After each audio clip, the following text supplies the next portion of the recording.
श्री राधे कृष्णा। यहाँ मृतलोक में स्थायी निवास किसी का नहीं है। यहाँ प्रत्येक प्राणी आता है और समय आने पर चला जाता है। प्राणी जब यहाँ से जाता है उसे मृत्यु कहते हैं। मृत्यु सबकी होती है, यानी यहाँ सबको जाना होता है। यहाँ आने और यहाँ से जाने के बीच का जो समय है, जिसे जीवन कहते हैं, वह बहुत ही महत्वपूर्ण होता है। महत्वपूर्ण समय में उसका सदुपयोग करेगा तो मनुष्य देवता बन सकता है और भगवान के समान अजर अमर और अविनाशी बन सकता है। और अविनाशी अजर अमर बनने के साथ साथ उसे आने जाने के झंझटों से वह दूर हो सकता है, या फिर मनमानी ढंग से धर्म अधर्म का ध्यान न रखकर यूं ही जीवन जीने से वह कीट पतंग आदि बन सकता है। आत्मन आज के वीडियो में ये बताने का प्रयास करेंगे कि वह धर्मात्मा पुरुष जिसने अपना सारा जीवन धर्म पूर्वक जिया है, दूसरों की सहायता की है, दूसरों की मदद की है, ऐसे व्यक्ति को मृत्यु के बाद जो यमलोक की यात्रा होती है, उस यात्रा में सुख और सम्मान कितना मिलता है, कैसा मिलता है।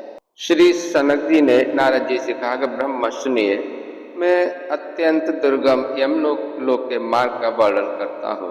वह पुण्यात्मा के लिए सुखद और पापियों के लिए भयदायक है। मुनीश्वर, प्राचीन ज्ञानी पुरुषों ने यमलोक के मार्ग का विस्तार 86,000 योजन बताया है। जो मनुष्य यहाँ दान करने वाले होते हैं वे उस मार्ग में सुख से जाते हैं, और जो कर्म धर्म से हीन हैं वे अत्यंत पीड़ित होकर बड़े दुख से यात्रा करते हैं। पापी मनुष्य उस मार्ग पर दीन भाव से जोर जोर से रोते चिल्लाते हैं। वे अत्यंत भयभीत और नंगे होते हैं। उस अत्यंत पीड़ादायक भयानक यमपथ पर भीषण आकृति प्रकृति वाले यमदूत उनको असह्य घोर पीड़ा पहुंचाते हुए ले जाते हैं। वे पापी लोग जानकर या अनजान में किए हुए अपने पाप कर्मों के लिए शोक करते हुए अत्यंत दुख से यात्रा करते हैं। नारद जी, जो उत्तम बुद्धि वाले मानव धर्मनिष्ठ दानशील होते हैं वे अत्यंत सुखी होकर धर्मराज के लोक की यात्रा करते हुए मुनिश्रेष्ठ अन्न देने वाले स्वादिष्ट अन्न का भोजन करते हुए जाते हैं। जिन्होंने जल दान दिया है वे भी अत्यंत सुखी होकर उत्तम दूध पीते हुए यात्रा करते हैं। मट्ठा और दही का दान करने वाले उसके संबंधित भोग प्राप्त करते हैं। द्विश्रेष्ठ मधु घृत और दूध का दान करने वाले पुरुष सुधापान करते हुए धर्म मंदिर को जाते हैं। शाक देने वाला खीर खाता है और दीप दान देने वाला संपूर्ण दिशाओं को प्रकाशित करते हुए जाता है। मुनि प्रवर, वस्त्र दान करने वाला पुरुष दिव्य वस्त्रों से विभूषित होकर यात्रा करता है। जिसने आभूषण दान किया है वह उस मार्ग पर देवताओं के मुख से अपनी स्तुति सुनता हुआ जाता है। गौदान के पुण्य से मनुष्य सब प्रकार के सुख भोग से संपन्न होकर जाता है। द्विश्रेष्ठ घोड़े, हाथी तथा रथ की सवारी का दान करने वाला पुरुष संपूर्ण भोगों से युक्त विमान द्वारा धर्मराज के मंदिर को जाता है। जिस श्रेष्ठ पुरुष ने माता पिता की सेवा शुश्रूषा की है वह देवताओं से पूजित हो प्रसन्न चित्त होकर धर्मराज के भवन में जाता है। जो यतियों, व्रतधारियों तथा श्रेष्ठ ब्राह्मणों की सेवा करता है वह बड़े सुख से धर्मलोक को जाता है। जो चराचर संपूर्ण प्राणियों के प्रति दया भाव रखता है वह देवताओं से पूजित हो सर्व भोग समन्वित विमान द्वारा यात्रा करता है। जो विद्यादान में तत्पर रहता है वह ब्रह्मा जी से पूजित होता हुआ जाता है। प्राण पाठ करने वाला पुरुष मुनीश्वरों द्वारा अपनी स्तुति सुनता हुआ यात्रा करता है। इस प्रकार धर्मपरायण पुरुष सुखपूर्वक धर्मराज के निवास स्थान को जाते हैं।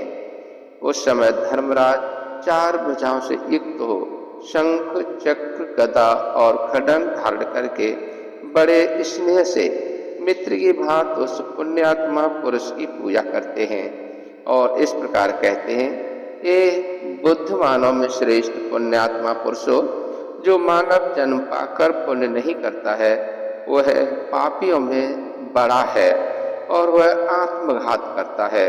जो अनित्य मानव जन्म पाकर जो उसके द्वारा नित्य वस्तु यानी धर्म का साधन नहीं करता वह घोर नरक में जाता है। उससे बढ़कर जड़ और कौन होगा। यह शरीर यातना रूप यानी दुख रूप है और मल आदि से के द्वारा अपवित्र है। जो इस पर यानी इसकी स्थिरता पर विश्वास करता है उसे आत्मघाती समझना चाहिए। सब भूतों में प्राणधारी श्रेष्ठ हैं, उनमें भी जो पशु पक्षी आदि बुद्धि से जीवन निर्वाह करते हैं वे श्रेष्ठ हैं, उनसे भी मनुष्य श्रेष्ठ है। मनुष्यों में ब्राह्मण और ब्राह्मणों में विद्वान और विद्वानों में अचंचल बुद्धि वाले पुरुष श्रेष्ठ हैं।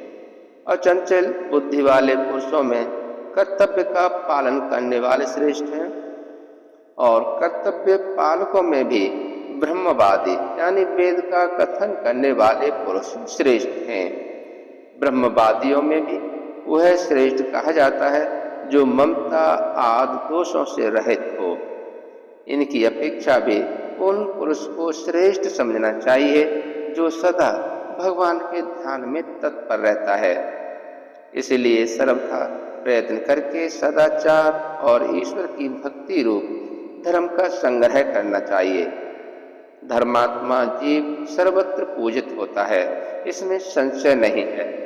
तुम लोग संपूर्ण भोगों से संपन्न पुण्य लोकों में जाओ, यदि कोई पाप तो उसे पीछे यहीं आकर उसका फल भोगना। ऐसा कहकर यमराज उन पुण्यात्माओं की पूजा करके उन्हें सद्गति को पहुंचा देते हैं और पापियों को बुलाकर उन्हें काल दंड के से डराते हुए फटकारते हैं। उस समय उनकी आवाज प्रलय काल के मेघ के समान भयंकर होती है और उनके शरीर की कांति कज्जल गिरी के समान जान पड़ती है। उनके अस्त्र शस्त्र बिजली की भांति चमकते हैं, जिनके कारण वे बड़े भयंकर जान पड़ते हैं। उनकी 25 भुजाएं होती हैं, शरीर का विस्तार 3 योजन का होता है। उनकी लाल लाल और भयंकर आंखें बावड़ी के समान जान पड़ती हैं। सब दूत यमराज के समान भयंकर होकर गर्जने लगते हैं।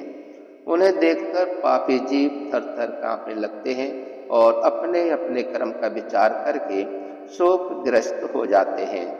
उस समय यम की आज्ञा से चित्रगुप्त उन सब पापियों से कहते हैं, अरे ओ दुराचारी पापात्माओं, तुम सब लोग अभिमान से दूषित हो रहे हो। तुम अविवेकियों ने काम क्रोध आदि से दूषित अहंकार युक्त चित्त से किस लिए पाप का आचरण किया। पहले तो बड़े हर्ष में भरकर तुम लोगों ने पाप किए हैं, अब उसी प्रकार नरक की यातनाएं भी भोगनी चाहिए। अपने कुटुंब मित्र और स्त्री के लिए जैसे तुमने पाप किया है उसी के अनुसार कर्मवश तुम यहाँ आ पहुंचे हो। अब अत्यंत दुखी क्यों हो रहे हो? तुम ही सोचो, जब पहले तुमने पापाचार किया था उस समय यह भी नहीं विचार किया कि यमराज इसका दंड अवश्य देंगे। कोई दरिद्री हो या धनी, मूर्ख हो या पंडित, कायर हो या वीर, यमराज सबके साथ समान बर्ताव करने वाले हैं। चित्रगुप्त के ये वचन सुनकर वे पापी भयभीत हो अपने कर्मों के लिए शोक करते हुए चुपचाप खड़े रह जाते हैं। जब यमराज की आज्ञा का पालन करने वाले क्रूर, क्रोधी और भयंकर दूत इन पापियों को बलपूर्वक पकड़कर नरकों में फेंक देते हैं, वहां अपने पापों का फल भोगकर अंत में शेष पाप के फलस्वरूप वे भूतल पर आकर स्थावर आदि योनियों में जन्म लेते हैं।